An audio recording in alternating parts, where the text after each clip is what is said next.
Situation روم میں خوش آمدید ناظرین، آپ سب جانتے ہیں کہ بینچ بن چکا پاناما کیس کے لیے، اس کی ہیئرنگ 4 تاریخ سے اس مہینے کی شروع ہو جائے گی، اور اس پہ بہت سارے لوگوں نے اپریشیٹ بھی کیا جس طریقے سے چیف جسٹس صاحب نے ہی پٹ آل دی ریومرز ٹو ریسٹ، ایک جو اسٹروک آف پین سے انہوں نے جو بینچ بنایا اس میں خود کو علیحدہ کیا اور ایک ایسا بینچ بنایا جس پہ بائی اینڈ لارج تمام لوگ جو کہہ رہے ہیں اور میڈیا اور جو ہم آج بھی دیکھ رہے تھے کہ جی یہ اچھا ہوا، مگر سوال یہ ہے کہ ہم یہ سوال بھی ٹھیک اور بجا طور پہ اٹھاتے ہیں کہ جو ہماری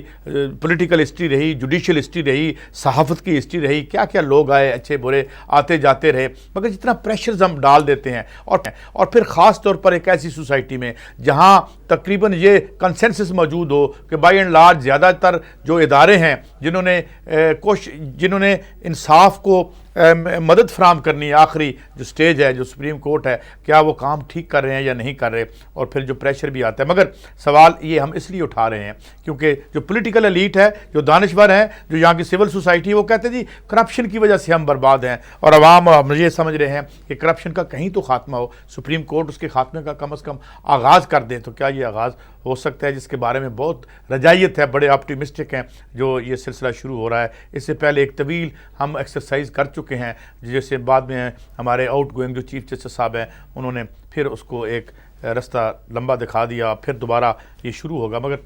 یہ سلسلہ کہاں جائے گا، اور کیا جو اصل بات ہے، کیا اس سماج کے وہ لوگ جو اصل لوگ ہیں جو محنت کر کے دولت تخلیق کرتے ہیں اس ملک میں، کیا انہیں کوئی ریلیف ملے گا یا اس کے ریلیف کا کوئی آغاز، کوئی منزل، یعنی جو light at the end of tunnel ہوگی۔ میں اپنے مہمانوں کا پہلے تعارف کروا دوں۔ جسٹ ریٹائرڈ شبر رضا صاحب ہیں ہمارے ساتھ اسٹوڈیو میں، thank you very much just صاحب۔ ڈاکٹر اکرام الحق صاحب ہمارے ساتھ ہوں گے،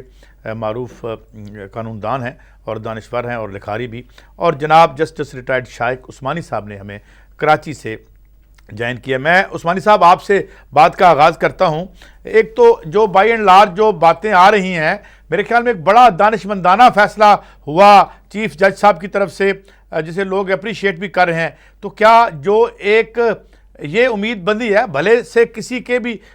جو بھی ہو سلسلہ، مگر انصاف ہوگا، یہ جو سمجھا جا رہا ہے، اس کو آپ سمجھتے ہیں کہ حق بجانب ہے ہم یہ اب فرض کرنے میں؟ جناب عثمانی صاحب۔ دیکھیے، پہلی بات تو یہ ہے کہ جج ایک بینچ بنانا یہ ڈسکریشن ہوتا ہے چیف جسٹس کا، وہ جس کو چاہے اس بینچ میں بٹھا دے، خود بیٹھ جائے۔ لیکن اب یہ کہنا کہ یہ بڑا دانشمندانہ فیصلہ ہے کہ انہوں نے اپنے آپ کو الگ کر دیا، میرے خیال میں ان کے یہ چیز کنسیڈریشن نہیں تھی ان کے پاس۔ ان کے اور وجوہات ہو سکتی ہیں اپنی بینچ فارمیشن میں اور بھی، لیکن یہ بہر صورت ان کا بیٹھنا یا نہ بیٹھنا اس سے کوئی فرق نہیں پڑتا، کیونکہ چیف جسٹس صاحب جو نئے ہمارے چیف جسٹس صاحب ہیں، ان کی انٹیگریٹی بیانڈ اینی ڈاؤٹ ہے، اور جتنا ان کا کریئر رہا ہے اب تک وہ ایسے ہی رہا ہے، تو یہ تو کوئی بات نہیں ہے بہر صورت۔ یہ سوال میں نے شاید اس لیے کیا، میں سوال ریفریز کر دوں کہ جس طریقے سے ہم نہیں، بڑے اعلیٰ عہدے پہ فائز لوگ قومی اسمبلی میں جس طرح خورشید شاہ صاحب نے بات کر دی اور ایک ماحول پیدا کرنے کی کوشش کی گئی، چودھری نثار علی خان صاحب نے کہا کہ کیوں کنٹروورشل بنایا جا رہا ہے، تو کیا اس ضمن میں یہ میں نے بات کی تھی جسٹس صاحب؟ نہیں، دیکھیے بات اس میں یہ ہے کہ ڈسپیوٹس کورٹ میں جاتے ہیں تو یقیناً ہر ایک سیاستدان جو ہے وہ اپنی باتیں کرتا ہے اور وہ ہمیشہ دیکھتا ہے کہ میرا انٹرسٹ کہاں ہے۔ تو انہوں نے دیکھا کہ چونکہ ثاقب نثار صاحب جو ہیں وہ لاہور ہائی کورٹ کے جج تھے، تو یقیناً ان کے تعلقات گورنمنٹ سے ہوں گے، اس وجہ سے ان کے فیور، میرے خیال میں یہ بہت ہی غلط سوچ ہے اور یہ غلط ثابت بھی ہوگی چاہیے۔ خیر بہر اس کو تو آپ جی، اور خیر اس کو آپ غلط ثابت بھی ہوگی، اس کو تو آپ بھول جائیں۔ لیکن اب پرابلم یہ ہوتا ہے کہ جب جج ایک چیف جسٹس جب ایک بینچ بناتا ہے تو اس کو دیکھنا ہوتا ہے بہت سی چیزیں۔ مثلاً اب انہوں نے اس میں آپ نے دیکھا کہ امیر ہانی مسلم صاحب جو کہ پہلے اس بینچ میں موجود تھے، ان کو انہوں نے نہیں رکھا، وہ ان کو ریپلیس کر دیا جسٹس اعجاز افضل خان صاحب سے۔ اس کی وجہ صرف یہ تھی کہ چونکہ وہ مارچ میں ریٹائر ہو رہے ہیں، تو انہوں نے سمجھا کہ اگر یہ معاملہ طول پکڑ گیا تو پھر دوبارہ بینچ کو ریکانسٹیٹیوٹ کرنا پڑے گا، تو یہ سب چیزیں چیف جسٹس کے ذہن میں ہوتی ہیں۔ تو اب جو بھی بینچ بن گئی ہے، آپ کو یہ نہیں دیکھنا چاہیے کہ اس بینچ میں کون ہے, آپ کو صرف اس کو بینچ تصور کرنا چاہیے. ٹھیک. جب تک کہ ہماری قوم میں یہ احساس نہیں ہوتا کہ ایک بینچ کو وہ صرف بینچ سمجھیں اور انڈیویجول ججز کی بات نہ کریں, تب تک آپ کبھی صحیح طریقے سے جسٹس ملک میں نہیں آ سکتا. اچھا, یہ جو بات کی جسٹس رضا صاحب, شبر رضا صاحب, یہ فرمائیے کہ یہ بات تو ٹھیک ہے, لیکن پھر کیا ایسے چیزیں ہونی چاہیے, ایسے کیسے اقدامات ہونے چاہیے کہ عوام دیکھنے پہ مجبور ہو جائیں کہ انڈیویجولز کا رول کم ہو, اداروں کا زیادہ ہو؟ دیکھیں, آرٹیکل 191 ہے ہمارے کانسٹیٹیوشن کا, جس کے تحت سپریم کورٹ رولز بنتے ہیں, اور سپریم کورٹ رولز میں یہ چیف جسٹس صاحب کو اختیار دیا گیا ہے کہ وہ مختلف وجوہات کو پیش نظر رکھتے ہوئے مناسب بینچ بنائیں. سپریم کورٹ میں اور ہائی کورٹ میں ایک یہ فرق ہے کہ سپریم کورٹ میں جو کیسز ہیں وہ بینچز سنتے ہیں, وہ 2 بھی ہو سکتے ہیں, کم از کم 2 ہوں, اس سے 3 بھی ہو سکتے ہیں, 5 بھی ہو سکتے ہیں. تو چیف جسٹس مقدمے کی نوعیت کو اور دوسری کنسیڈریشن کو سامنے رکھتے ہوئے وہ بینچ بناتے ہیں. اچھا, جب کوئی بینچ بن جاتا ہے تو تمام ججز جو ہیں ان کا جو اختیار ہے وہ برابر ہوتا ہے. ایون اگر بینچ میں چیف جسٹس صاحب بھی ہوں تو اختیار برابر ہوتا ہے, ان کا بھی وہی اختیار ہوگا. جو یہ کس طرح سے, مثال کے طور پہ کیا پھر ہیڈ جو کر رہے ہوتے ہیں ان کا رول کیا ہوتا ہے؟ ان کا رول ایسے ہے کہ ایک ریگولیٹ کر رہے ہوتے ہیں پروسیڈنگز, اور ایک ڈسپلن ہے کہ سینئر جو بیٹھا ہے اگر کوئی سوال بھی کرنا ہے جونیئر جج نے, فیصلہ میجارٹی کی بنیاد پہ ہوتا ہے, اور ایک کاسٹنگ ووٹ سب کا ایک جیسا ہے. ہاں, تو اس لیے بینچ میں اگر چیف جسٹس صاحب ہوتے بھی تو ان کا 1 ووٹ تھا, باقی 4 ووٹ تھے, اور اگر یا یونینیمس ڈیسیجن ہوتا یا میجورٹی مائنورٹی سے ہوتا, اس سے کوئی فرق نہیں پڑنا تھا. ٹھیک ہے, لیکن اب دوسرا اینگل یہ ہے جس وجہ سے آپ یہ کہہ رہے ہیں کہ انہوں نے اپنے آپ کو علیحدہ کر لیا, یہ اچھا ہے یا برا ہے. دیکھیں, بات سنیں, ہمارے کانسٹیٹیوشن میں کسی بھی ادارے کے متعلق یہ نہیں کہا گیا ہو کہ اس کو آپ بلا وجہ نکتہ چینی نہ کریں, یا اگر کوئی بات کرنی ہے تو اس وقت کریں جو ایک بہت سالڈ گراؤنڈ پہ ہو, اور ججمنٹ کے بارے میں ہو, انڈیویجول جج کے بارے میں نہ ہو. یہ آرم فورسز اور یہ قابل گرفت تھا جو بیان دیا اپوزیشن لیڈر نے قومی اسمبلی میں. وہ کیونکہ میرے سامنے نہیں ہے, میں کہہ رہا تھا جی یہ کہا جا رہا ہے, یہ تاثر دیا جا رہا ہے, ایسی بات میں یہ کہوں گا, جیسے میں نے کہا کہ ایسی چیزیں نہیں کرنی چاہیے. مثال ایک اور میں سوال دیں, دیکھیں بات یہ کہ ہم بلا وجہ کورٹس پر اتنا پریشر ڈال دیتے ہیں, اداروں پر بھی ڈال دیتے ہیں, وہ پہلے ہی اتنے بڑے پریشر پہ بیٹھے ہوتے ہیں. اگر یہ کو آ کے کہہ دے ہاں جی نومبر بھی گزر جائے گا, یعنی چیف آف آرمی ڈائریکٹر جی دسمبر بھی گزرے گا, اور پولیٹیکل ایک جو طلال چوری صاحب نے آ کے یہ کہا, تو ہم یہ نیچے کیوں اس طرح تاثر دیا جاتا ہے؟ میں یہی کہوں گا کہ ان لوگوں کو, خاص طور پر جو ہمارے لیڈران ہیں, ان کو کیونکہ لوگ سنتے ہیں, فالو بھی کرتے ہیں, فالوورز ہوتے ہیں, ان کو بہت احتیاط کرنی چاہیے. بعض دفعہ یہ نہ کہتے کہتے بھی بہت سی چیزیں کہہ جاتے ہیں, اوائڈ کرنا چاہیے, ان کو اپنی ذمہ داری کا احساس کرنا چاہیے. مطلب میں یہ سمجھتا ہوں کہ ہم تو کوئی کسی پہ انگلی نہیں اٹھا رہے, لیکن اگر آج اس کو غلط یا صحیح, جس طرح شائق عثمانی صاحب بھی کہہ رہے ہیں, اگر انٹرپریٹ کیا, ہمیں نہیں اس طرح سے انٹرپریٹ کرنا چاہیے, اسے زیر بحث بھی نہیں لانا چاہیے, کیونکہ یہ ان کی ثوابدید ہے. کچھ اس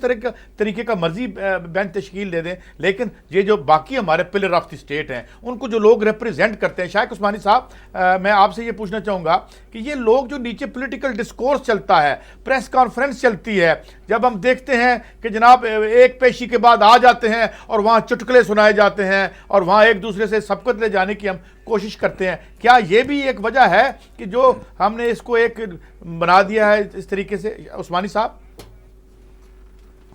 جی دیکھیے, اصل میں جب سے یہ انفارمیشن ٹیکنالوجی کی ایڈوانسمنٹ آئی ہے تو اس کی بعد سے منٹ کی انفارمیشن جو ہے وہ کورٹ میں سے باہر پہنچ جاتی ہے, جو پہلے نہیں ہوتا تھا. تو اب چونکہ یہ شروع ہو گیا, اور خاص طور سے یہ جس زمانے میں افتخار چودھری صاحب چیف جسٹس تھے, اس زمانے میں بڑا انٹرسٹ لیا تھا میڈیا نے, تو آپ دیکھتے تھے کہ انفارمیشن پہنچتی تھی باہر. تو یہ ایک قسم کی, اب ججز بھی جب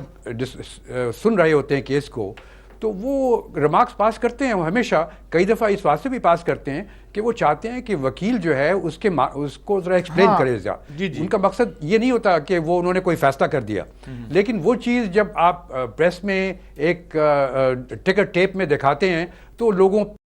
پہ اثر پڑتا ہے کہ شاید فیصلہ یہ ہو گیا. تو ان چیزوں پہ میرے خیال میں پریس کو بہت احتیاط کرنی چاہیے کیونکہ اس سے ناانصافی ہو سکتی ہے اور وہ غلط چیز ہے. اور میرے خیال میں یہ بھی نہیں ہونا چاہیے جس صاحب شبر رضا صاحب، بلکہ آپ سے میں بات کروں گا اس سے پہلے کہ میں ڈاکٹر اکرام صاحب کو اس بحث میں شامل کروں، کہ یہ جو آپ باہر آ کے نعرے لگانا شروع کر دیتے ہیں، مجھے یہ بتائیں جسٹس صاحب، یہ کہاں تک اپوزیشن ہو یا کوئی اور ہو،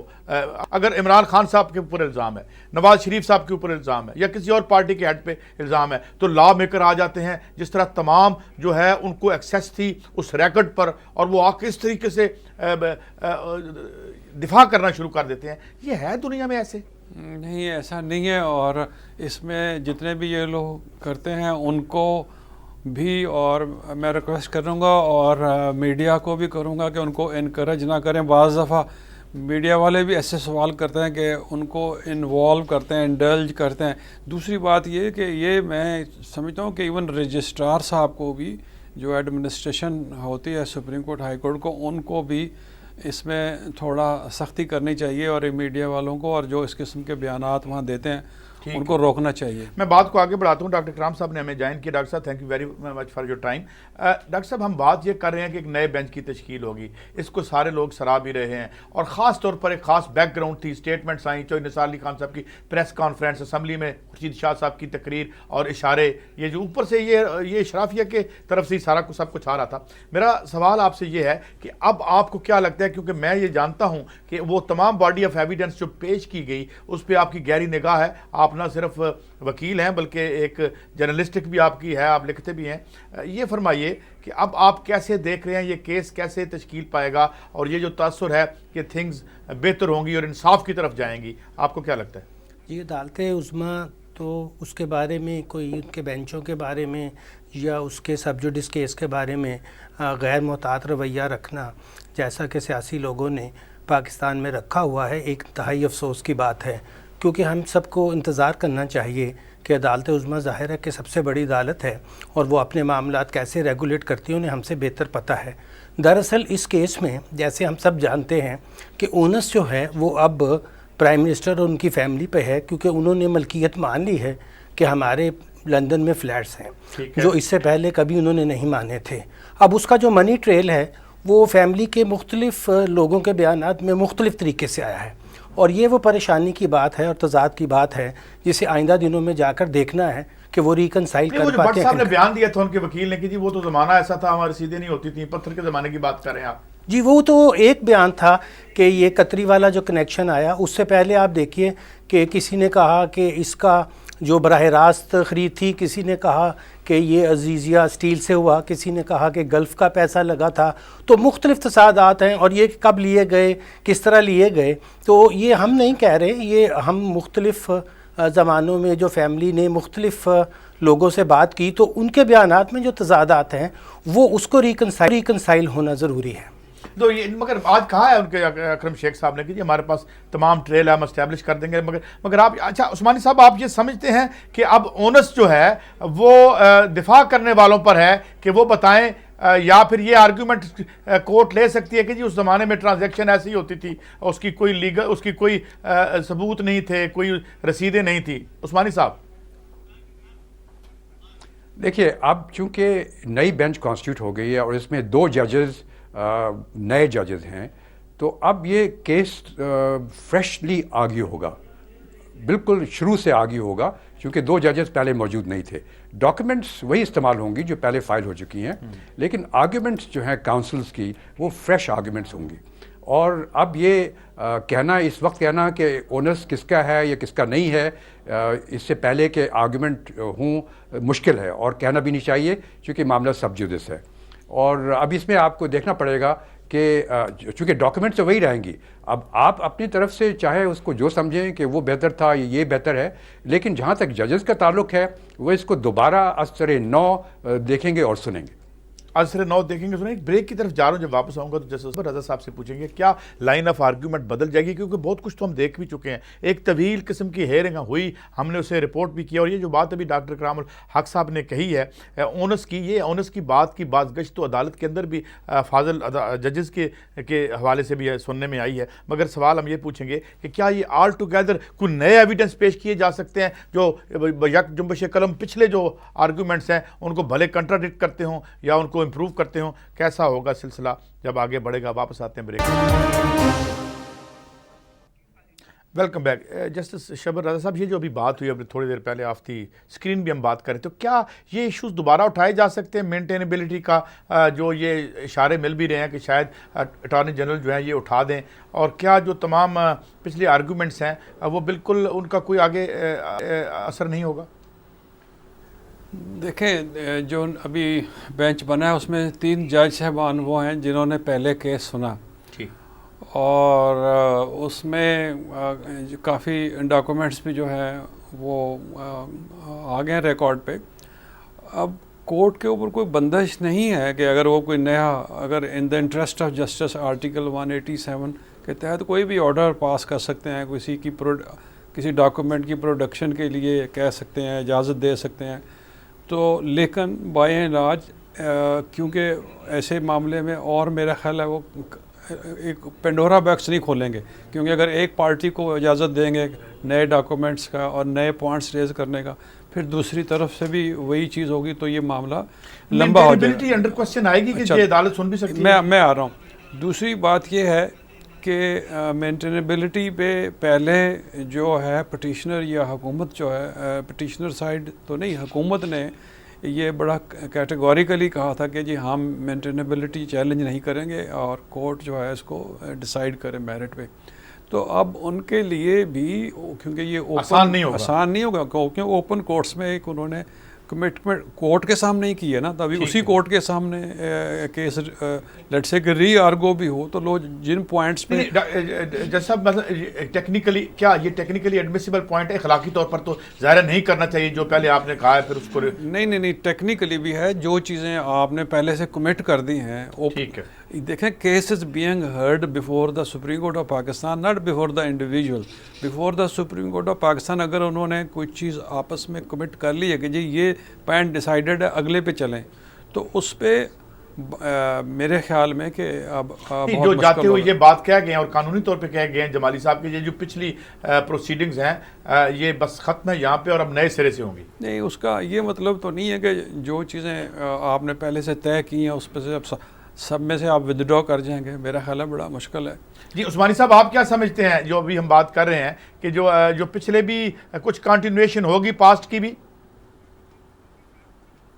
دیکھیے, کورٹ میں جس طرح شبر صاحب نے صحیح کہا کہ بینچ یا سپریم کورٹ سنتی ہے کیس کو. اگر سپریم کورٹ نے مینٹینیبلٹی کے پوائنٹ پر کوئی آرڈر ڈکٹیٹ کر دیا ہے یا کوئی اپنی فائنڈنگ ریکارڈ کر دی ہے, اور اس میں انہوں نے کہا ہے کہ رسپونڈنٹس جو ہیں انہوں نے ایکسیپٹ کر لیا ہے کہ مینٹینیبلٹی کو چیلنج نہیں کریں گے, اگر یہ چیز ریکارڈ پہ آ گئی ہے تو پھر اب ان کو موقع نہیں ملے گا کہ اس ایشو کو دوبارہ ریز کریں.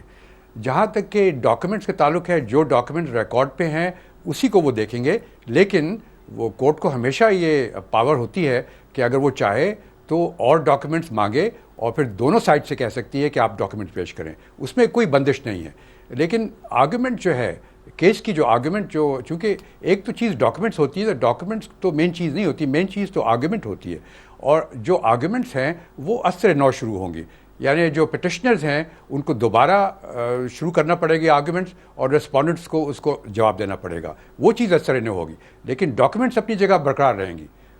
اور آپ یہ سمجھتے ہیں عثمانی صاحب کہ جس طرح ڈاکٹر کرام الحق صاحب نے کہا, اس کے برعکس کوئی اونس نہیں ہے دفاع کرنے والوں پر یا سرکار پر یا میاں صاحب کے وکلاء پر کہ وہ ثابت کریں کہ یہ پیسے کیسے اور کہاں گئے؟ دیکھیے, یہ اب کہنا مشکل ہے, چونکہ اب یہ جو نئی بینچ ہے وہ اس کو کس طریقے سے دیکھتی ہے, کیا سمجھتی. ہو سکتا ہے کہ اب چونکہ 2 ججز نئے آ گئے ہیں, ہو سکتا ہے کہ ان کے ویوز بالکل مختلف ہوں اور وہ یہ سمجھیں کہ اس میں اتنے ڈسپیوٹڈ فیکٹس ہیں کہ اب اس کو وہ فیصلہ نہیں کر سکتے, اس وجہ سے وہ کہیں کہ ہم تو اس فیور میں ہے کہ کمیشن اپوائنٹ ہو جائے, یہ بھی ہو سکتا ہے. تو اب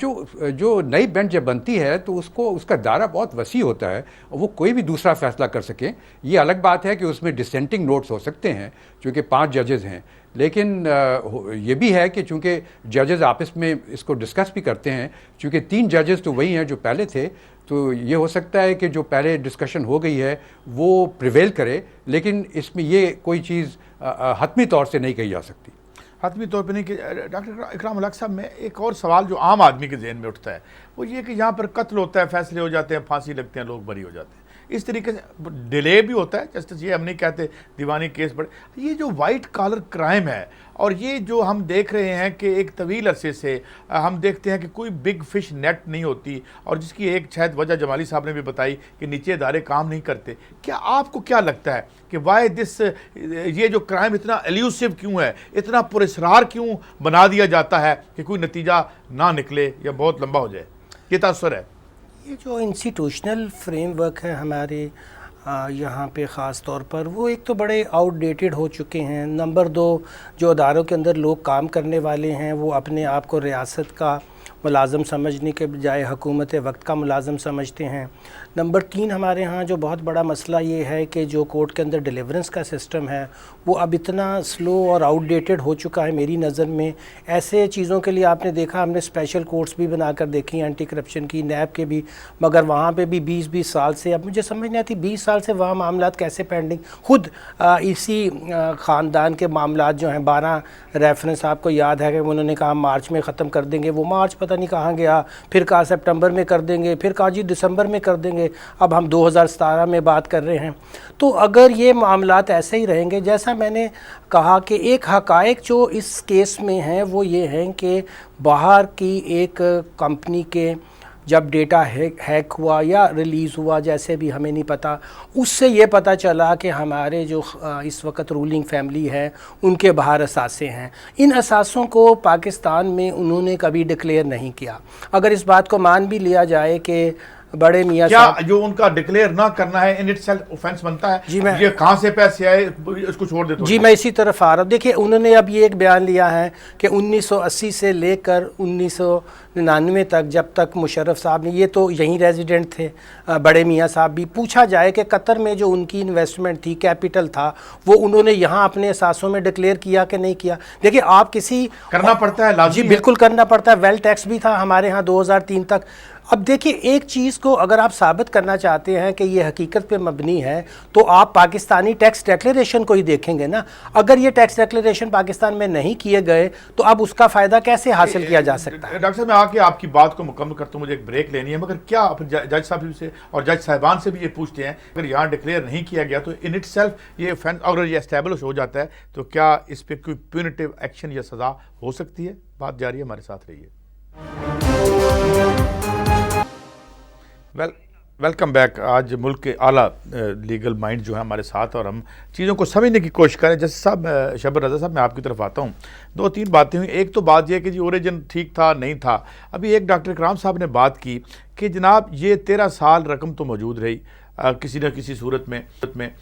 مگر یہاں ڈکلیئر نہیں ہوئی. ایک تو میرا آپ سے یہ سوال ہے. دوسرا ایک اور سوال لیگل پوائنٹ جو ہم آسانی کے لیے لوگوں کے لیے میں آپ سے پوچھنا چاہوں گا کہ اگر وہ ڈکلیئر نہیں ہوئی تو کیا اس کی یہاں سلسلہ ہو سکتا ہے؟ اور سیکنڈلی جو اسمبلی میں بیان دیا گیا اور پھر پی پی ایم صاحب نے وضاحت کی اور بعد میں کورٹ میں یہ کہا گیا کہ نہیں وہ تو ایک سیاسی بیان تھا, یہ اس کو کورٹ کیسے دیکھے گی اگر آپ کے سامنے یہ میٹر ہو سپوز؟ دیکھیں, ہمارے پہلے جو ایسٹس کے بارے میں آپ نے سوال کیا کہ ایسٹس کے حوالے سے ایک تو ہمارے ٹیکس لاز ہیں, اس کے علاوہ الیکشن کہ جب ہم نامینیشن پیپر جمع کرواتے ہیں تو اس میں سارے ایسٹس ڈکلیئر کرنے ہوتے ہیں. یہ بھی کہ ملک کے اندر کہاں ہیں, باہر کہاں ہیں, اور اگر آپ نہیں کرتے تو وہ آن ایفیڈیوٹ کرنے ہوتے ہیں. یہ بھی نہیں کہ ویسے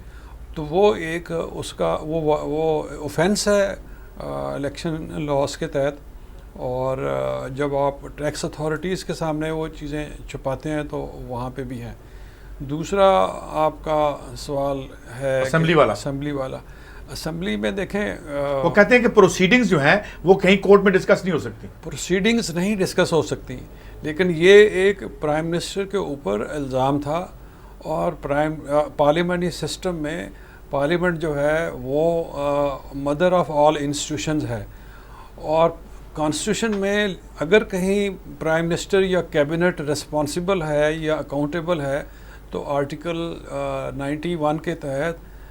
پارلیمنٹ ہے جہاں پہ پرائم منسٹر اور ان کی کیبنٹ جو ہے اکاؤنٹیبل ہے، تو اپنے اس ادارے کے سامنے وہ جواب دے رہے تھے، اور اس جواب میں انہوں نے جو چیزیں کہیں وہ سپریم کورٹ کے ان کے جواب سے نہیں ملی، جس کی بنا پر بینچ سے ایک سوال آیا کہ دونوں میں بہت تضاد ہے، جس پہ ان کے وکیل صاحب نے جواب دیا جو ہم نے سب کو پتہ ہے کہ یہ تو سیاسی بیان ہے۔ اب آپ دیکھیں کہ میں اس پہ کیا کہوں، ہم عام طور پر کوئی دوست چار بیٹھے ہوتے ہیں تو کہہ دیتے ہیں کہ یہ بات انہیں غلط کہی، تو وہ کہتے ہیں یار نہیں وہ تو سیاسی بات، تو پھر آپ کہتے ہیں نہیں سیاسی بات نہ کرو، ہمارے سے صحیح بات کرو۔ نہیں دیکھیں، آپ اگر میرے سامنے کر رہے ہیں تو کوئی بات نہیں، میں تو آئی ایم نو باڈی، میں تو لیکن ایک بہت بڑے اسٹیٹ انسٹیٹیوشن، میں آپ کو کہہ رہا ہوں کہ سب سے جو بڑا ادارہ ہے پارلیمنٹری سسٹم میں اور ہمارے کانسٹیٹیوشن کے تحت کانسٹیٹیوشنلی 3 مین ادارے ہیں، ان میں پارلیمنٹ ہے، ایگزیکٹو ہے اور عدلیہ ہے۔ تو میری اپنی انٹرپریٹیشن کے مطابق، ہمارے کانسٹیٹیوشن کے مطابق اور دوسرے پارلیمنٹری سسٹم کے مطابق، جو پارلیمنٹ ہے وہ سب سے بڑا ادارہ ہے، سوورن ادارہ ہے، اس کے سامنے غلط بات کرنا اور کنٹیمپٹ کے بھی اختیارات ہوتے ہیں پارلیمنٹ کو،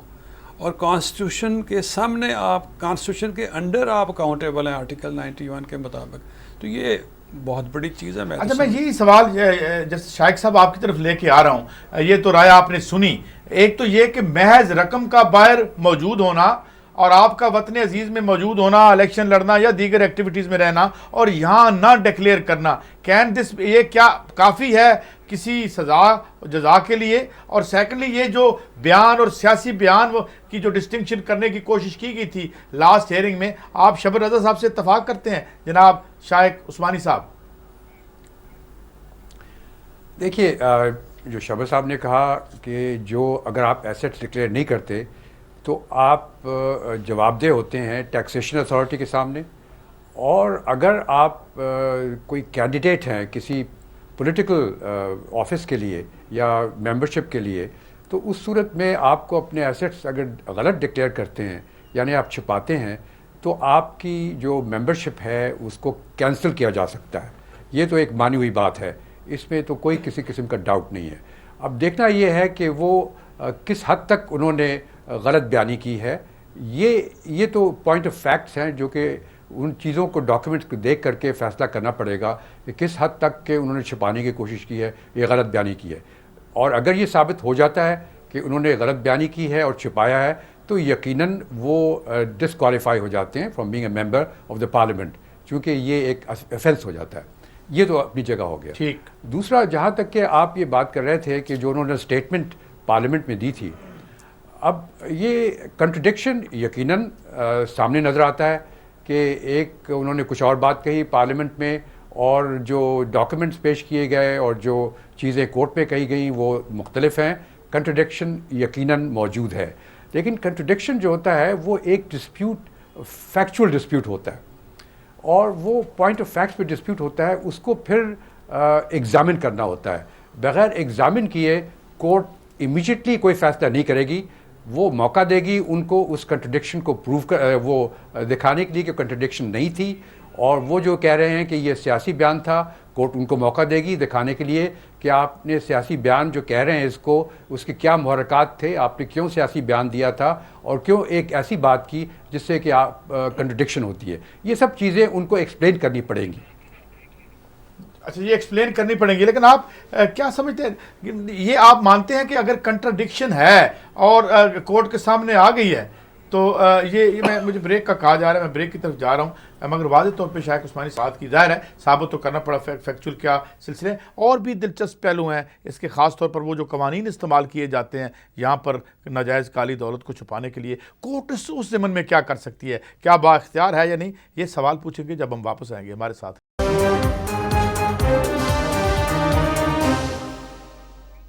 ویلکم بیک۔ ابھی کچھ دن پہلے جب جمالی صاحب ریٹائر ہونے سے کچھ پہلے کہیں خطاب فرما رہے تھے، انہوں نے یہ بھی کہا کہ اگر کوئی قانون ایسا ہو جو جس طرح مجھے یاد آ رہا ہے, مجھے امید ہے کہ ٹھیک یاد آ رہا ہے, کہ اگر قانون جو ہے وہ جو اسپرٹ ہے کانسٹیٹیوشن کی اس سے متصادم ہو بظاہر یا اصلتاً, تو اس میں کورٹ کو اختیارات ہیں کہ وہ اس ضمن میں کوئی فیصلہ کر سکتی ہے. میں ڈاکٹر اکرام صاحب آپ کی طرف آتا ہوں. ایک تو سوال یہ کہ پہلے ہمیں یہ بتائیں بڑے آسان زبان میں, آپ معیشت کی بات کرتے ہیں نا, لوگ سمجھتے ہیں تیسری دنیا کی, میں آپ کو نہیں کہہ رہا, اوور آل جب ٹرمینالوجی بڑی مشکل ہوتی ہے, حالانکہ ہماری زندگی سے جڑے سوال ہیں. یہ 92 کا جو اکنامک ریفارمز ایکٹ ہے, کیا اس کے تحت کیا کام ہوا ہے؟ سنا ہے بلکہ کہا جاتا ہے کہ یہ 2 نمبر پیسے کو دائیں بائیں کرنے اور چھپانے کے کام آیا ہے. ایک تو اس بارے میں بتائیں, پھر بات کو آگے بڑھاتے ہیں. جی, اس کا قانون جب بنایا گیا تھا تو اس کو کہا تو یہ گیا کہ اس کا مقصد ہوگا کہ ہم اپنی اکانومی کو جو ہے وہ لبرلائز کریں اور کھول دیں باقی دنیا کے لیے. مگر ہوا یہ کہ اس کے اندر ایسا سیکشن رکھ دیا گیا جس کے تحت اگر آپ کتنا بھی ڈالر اکاؤنٹ رکھیں اور بھی فارن کرنسی اکاؤنٹ رکھیں, اس میں جہاں سے مرضی پیسہ ڈال دیں, آپ سے کوئی سوال نہیں. یعنی آپ نے ایک فارن کرنسی اکاؤنٹ کھلوایا, جی یہاں سے مقامی آپ نے پیسے مارکیٹ سے لیے اور اس میں رکھ دیے. جی بالکل. کوئی آپ سے نہیں پوچھے گا کہ یہ کہاں سے آئے, اسی طرح باہر سے جتنے اور پھر اسے آپ باہر لے جائیں, اور اسی طرح باہر سے بھی جتنے مرضی ڈالر منگوائیں, کوئی اور فارن کرنسی منگوائیں, نہیں پوچھا جائے گا. ہم اسی کیس میں ریکارڈ رکھا جاتا ہے اس اکاؤنٹ میں, جو بندہ پیسے ادھر سے ڈالتا ہے, یعنی پکڑا تو نہیں جائے گا وہ, کیونکہ اس میں قانون بنا دیا آپ نے, لیکن ریکارڈ ہوتا ہے اس کا. ظاہر ہے اگر میرے اکاؤنٹ میں 1 کروڑ ڈالر بھی پڑے ہوں تو مجھ سے پوچھا نہیں جائے گا کہ یہ 1 کروڑ ڈالر کہاں سے آئے. ٹھیک ہے. تو اس کا انہوں نے جو سب سے برا نقصان ہوا کہ کچھ ہمارے پبلک آفس ہولڈرز نے, باوجود اس کے کہ انہیں اس بات کا احساس ہونا چاہیے تھا کہ اس طرح کے اسپیشل لا استعمال کرنے سے دراصل وہ اس بات کا اعتراف کر رہے ہیں کہ انہوں نے کچھ پیسہ چھپایا ہوا تھا, انہوں نے بھی اس کا استعمال کیا. نام بتا دیں کھل کے, کوئی ایسی بات نہیں. جی, یہ اسی کیس میں, پاناما والے کیس میں ہی جس کا ہم ذکر کر رہے ہیں, اسی میں حدیبیہ پیپر مل میں بہت سا پیسہ آیا. یہ کیس لاہور ہائی کورٹ میں چلا اور آخر میں جو لارجر بینچ تھا اس نے یہ کہا کہ حقائق ایک طرف, اور حقائق کو پارٹی نے اس وقت حدیبیہ پیپر مل نے کنٹراڈکٹ بھی نہیں کیا تھا. حقائق سے مراد کیا ہوئی؟ حقائق سے مراد یہ کہ باہر سے جو بہت زیادہ جو یعنی آپ مانتے ہیں کہ پیسے باہر سے آئے ہیں, قاضی فیملی کا نام استعمال کیا گیا, دوسرا کیا گیا, اور وہ بینیفیشری تھے. مگر اس میں کہا یہ گیا کہ جی آپ قانونی طور پہ ہم سے سوال نہیں پوچھ سکتے. اب دیکھیے یہ تو ایک انڈسپیوٹڈ فیکٹ ہے کہ اس ایسے کالے قانون کو جس کا مقصد کالے دھن کو سفید کرنا تھا, خود اگر حکمران استعمال کرے تو پھر وہ کیا مسند جو ہے سلطنت پہ رہ سکتے ہیں کہ نہیں رہ سکتے, یہ سوال. قانون اگر اجازت دے رہا ہے تو ہم انہیں کیسے گرفت میں لائیں؟ دیکھیں وہ جو اسپیشل لا ہے وہ صرف ٹیکس سے بچنے کے لیے ہو سکتا ہے, مگر جب کرمنل انٹینٹ ہو اور آپ پبلک آفس ہولڈر بھی ہوں تو پھر وہاں جا کر آپ یہ کہہ رہے ہیں کہ 62 اور 63 کے تحت جو جس میں آپ کے کردار کا, جی یہ کہ نا یہ بڑا لا ہے جو آئین پاکستان ہے, یہ supreme law of the land ہے. اگر آپ اس میں 62 یا 63 میں آ جائیں گے تو پھر آپ کو کوئی اس کے نیچے بنایا گیا ہوا تاریخ بتا دیں ڈاکٹر صاحب, یہ لا آرڈیننس کی صورت میں آیا یا اس کو پارلیمان سے پاس کروایا؟ نہیں, پارلیمان سے پاس کیا گیا. کوئی پڑھتا نہیں ہے جب پاس کرتے ہیں. پارلیمان نے تو ابھی پچھلے دنوں 6 ایمنیسٹی دی ہیں. یہی پارلیمنٹ کے اندر بیٹھے ہوئے لوگ جو ہیں مسلسل جو ہے وہ کون سی ایمنیسٹی دی ڈاکٹر؟ یہ سب سے پہلے انہوں نے کہا کہ اگر آپ نے کبھی ریٹرن فائل نہیں کی تو کوئی بات نہیں, آپ جتنا مرضی پیسہ وائٹ کر لیں. پھر انہوں نے ریئل اسٹیٹ والوں کو دی, پھر انہوں نے اسٹاک ایکسچینج والوں کو دی, پھر انہوں نے کہا کہ چلیے چھوڑیے آپ پاکستان میں پچھلے 3% پہ ٹیکس دے دیں, ہم آپ کی ساری رقم. 3 سال کے اندر 4 ایمنیسٹی اسکیم تو اس حکومت کے دور میں آئی ہیں. تو یہ لوگ جو ہیں خود, کیا اس سے کوئی پیسہ ہمارے خزانے میں آتا ہے؟ جی بالکل نہیں آیا. اور اس کا الٹا نتیجہ یہ ہوا کہ جو ایمانداری سے لوگ ٹیکس دے رہے ہیں وہ بھی یہ سمجھتے ہیں کہ اس ملک کے اندر ہم بھی بیوقوف لوگ رہ گئے ہیں جو ٹیکس دیتے ہیں, اور ہر آپ 6 مہینے بعد سال بعد ان ٹیکس چوروں کے لیے ایک نئی ایمنیسٹی لے آتے ہیں. تو پورا ماحول کیا ہے اکانومی کا, جو آپ نے معیشت کی بات کی, یہ معیشت دراصل ان بڑے لوگوں کو جو ہے فائدہ پہنچا رہی ہے, اور وہ بھی ایٹ دی ایکسپینس آف غریب اور جو ہمارے طرح کے لوگ ہیں ان کے ایکسپینس کے اوپر. اچھا شہبت رضا صاحب, میں آپ سے یہ پوچھنا چاہتا ہوں کہ ایز اے جج, آپ سابق جج, آپ کیا سمجھتے ہیں جس طرح جمالی صاحب نے کہا کہ اگر ایک ایسا قانون ہے جو بظاہر نظر بھی آ رہا ہے, ممکن ہے اس وقت آپ کی انٹینشن بہت پاک صاف اور اجلی ہو جب آپ نے اس کو بنایا تھا, مگر وہ استعمال ہو رہا ہے اب کالے دھن کو پروٹیکٹ کرنے میں, تو کیا اس میں عدالت عالیہ حرکت میں آ سکتی ہے؟ دیکھیں بیسیکلی تو فیصلہ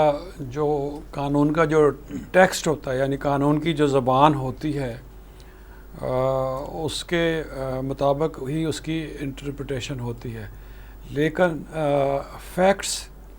ہر کیس کے دوسرے کیس سے ڈیفرنٹ ہوتے ہیں, تو اس لیے یہ بڑی سبجیکٹو بات ہے کہ آپ کس کیس کے متعلق یہ بات کر رہے ہیں. جنرل پرنسپل تو یہی ہے کہ جو ایک قانون بنا ہو اس کو ایک ٹیکسچول انٹرپریٹیشن کا بھی نام دیتے ہیں, یعنی زبان جو قانون ہو اگر وہ بڑی ایکسپریس ہے, بڑی واضح طور پر زبان ہے, تو اپنی طرف سے عدالت جو ہے اس میں کوئی نئے الفاظ نہیں ڈال سکتی یا پڑھ سکتی. لیکن اسپیشل کیسز میں لیکن یہ کہہ سکتی ہے کہ یہ قانون جو اوور آل اسپرٹ ہے کانسٹیٹیوشن کی اس سے متصادم ہے. یہ تو اگر تو کوئی بھی لا اگر کانسٹیٹیوشن سے متصادم ہے وہ تو ویسے ہی اوائڈ ہو جاتا ہے, بھلے اس کو پارلیمان نے بنایا ہو. ہاں پارلیمان ہی بنا بالکل. ابھی آپ کی بے شمار ایگزامپلز ہیں کہ بے شمار قوانین جو ہیں وہ پارلیمنٹ نے بنائے ہوں, اگر وہ بنیادی حقوق سے جو ہے اگر متصادم ہوں, اسلامک پروویژن سے متصادم ہو, کانسٹیٹیوشن کی تو وہ سٹرک ہو جائیں گے. میں آگے بڑھتا ہوں کیونکہ وقت. شاہد عثمانی صاحب میرا آپ جنرل میں کنکلوڈنگ چاروں سارے ریمارکس آ جائیں. یہ پورا ایک لگتا ہے ایک ایڈیفس بنا, یہ ایک پورا سٹرکچر بنا ہوا ہے جس میں اشرافیہ نہ تو کوئی اکاؤنٹیبلٹی کے لیے تیار ہے, اور جو قوانین بھی بنائے جاتے ہیں وہ کالے دھن کو پروٹیکٹ کرتے ہیں, اور سوشل سیکٹر آپ دیکھ چکے ہیں, دیکھ رہے ہیں, بدترین ہے دنیا میں. کیا ہے امید اس ملک کے لوگوں کے لیے, کچھ نکلے گا اس میں سے, یہ انصاف ملے گا؟ شاہد عثمانی صاحب. دیکھیے بدقسمتی سے ہمارے ملک میں دو قومیں آباد ہیں, ایک تو جو کہ امیر قوم ہے اور ایک غریب قوم ہے, تو یعنی ایک قوم نہیں ہے یہاں پر. تو جو حکمران ہیں وہ عام طور سے امیر قوم کے ہیں اور وہ اپنے انٹرسٹ میں قوانین بناتے ہیں, اپنے فائدے کے لیے قوانین بناتے ہیں, اور اپنی جو غلط کارروائیاں ہیں ان کو چھپانے کے لیے قوانین بناتے ہیں. صرف ایک ادارہ ہے اور وہ جوڈیشری کا ادارہ ہے جو کہ انٹرفیئر کر سکتا ہے, ورنہ پارلیمنٹ میں تو آج تک میں نے تو نہیں دیکھا کہ کوئی انہوں نے ایسے قوانین بنائے جس میں کہ عام آدمی کو کوئی فائدہ پہنچ رہا ہو. اب جس طرح سے آپ نے 92 کا ایکٹ بنایا تھا وہ سراسر وہ اسی وجہ سے بنایا گیا تھا کہ لوگوں نے جو اپنے پیسے اکٹھے کیے ہوئے تھے باہر وہ اب اپنے ملک میں لا کے رکھ سکیں اور ٹرانسفر کر سکیں. تو اب یہ جہاں جب کوئی اس قسم کا قانون آپ دیکھتے ہیں, اگر کورٹ اس کو دیکھتی ہے, اس کے سامنے آتا ہے, اور وہ کورٹ یہ سمجھتی ہے کہ یہ بہر صورت جو فنڈامنٹل رائٹس ہیں, بنیادی حقوق ہیں جو کہ آئین میں دیے گئے ہیں, اس سے متصادم ہے کسی طریقے سے, تو وہ کورٹ یقیناً اس کو دیکھ سکتی ہے اس قانون کو, اور اگر وہ سمجھتی ہے کہ وہ صحیح معنی میں متصادم ہے. بہت شکریہ شاہد عثمانی صاحب, ڈاکٹر اکرام الحق صاحب. جو آخر میں بات نکلی, جی آپ کوئی کمنٹ کوئکلی کرنا چاہتے ہیں؟ جی میں آپ سے یہ آخر میں ایک کمنٹ دوں گا کہ ہمارے لوگ پاکستان کے لوگ جب تک خود ان میں اویئرنیس نہیں آتی اور اپنے رائٹس کے لیے نہیں کھڑے ہوتے, تو یہ جب تک لوگ کھڑے نہیں ہوتے, اور یہ دو قومی نظریہ اندر جو دو قومیں ہم نے آباد کر لی ہیں, اس کا کوئی حل نکلتا ہے نہیں نکلتا, کچھ نہیں ہو پائے گا. اجازت دیجیے, اللہ حافظ.